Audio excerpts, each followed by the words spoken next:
Beaded Dresses Mystery. If you think it's fun to get caught red-handed by your lady-in-waiting, you can bet it isn't, especially since Miss Stencil caught us with our foreheads pressed to the freezing bedroom floor. Who'd have thought Miss Stencil had heard us? We hadn't so much as made a peep when we slid off the bed. We hoped to find out about the clip-clopping outside our bedroom, but now we had more to worry about aside from the mystery of the pink shoes. Even though Belle and I were princesses, Miss Stencil has complete authority to discipline us. Our Queen Mother didn't have time to waste with 10- and 12-year-old girls like us. "I cannot imagine," Miss Stencil began, "what excuse you might have for disregarding my orders. Sleep time is sleep time." She pulled my arm and I followed her back to my massive 4-poster bed.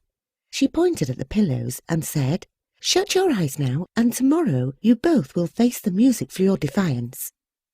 Belle timidly trudged closely behind me. Without another word, Miss Stencil spun on her heels and returned to her bed in the corner. No doubt she was livid. Belle and I lay very still under the goose-down blanket, and we must have dozed off, because before we knew it, Sarah, our maidservant, drew the drapes aside and the sunshine swept into my bedroom. I glanced at Miss Stencil's bed, but she was no longer there. Only her red Bible sat on her bed. Perhaps she was already building a case against us with Mother.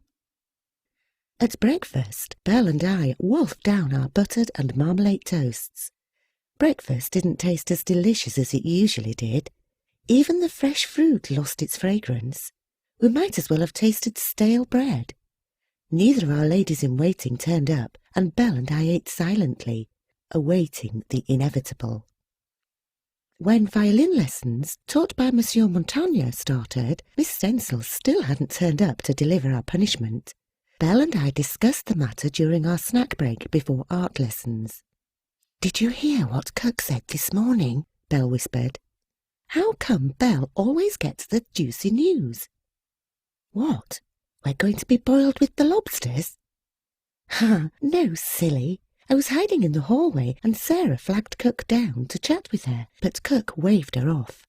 'No time,' she said. Cook complained that she was tired since she had to prepare more food with the many guests we've been having." "Guests? Anything else?" I asked. Belle clutched my arm. "The cleaning maids complain about working to the bone. But who are these guests? I bet they're staying in those bedrooms down the hall from ours." She nodded vigorously, her eyes wide. She'd only returned to her room that morning to change and had not been back there today.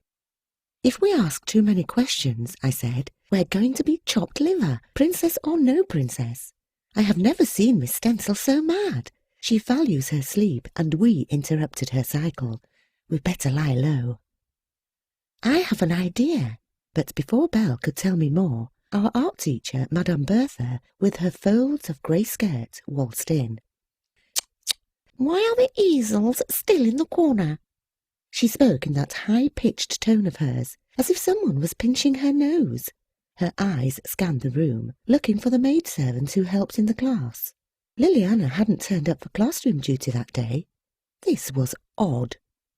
Belle and I rushed to lift the easels, but Madame Bertha screamed, "Not for princesses to carry furniture!" She stormed out of the classroom just like that. "Why is everyone so upset these days?" Belle asked. I could tell she was afraid. Her lips quivered slightly. I shrugged. 2 manservants breezed in and set up the easels, and everything went like clockwork. But at the end of class, Mother, the Queen of Chadwick, flowed into our classroom with her royal tiara gleaming and her flouncy brocade dress swishing when she walked. Her ladies lifted her train as she swayed in. Our mother was a beauty, even if she was our blood relation. No biases. The adventure and mystery continues in The Princesses of Chadwick Castle Adventure Book 3, The Lady with the Circlet. Check out Book 3 and other Emma Wright book series on Amazon and other major retailers.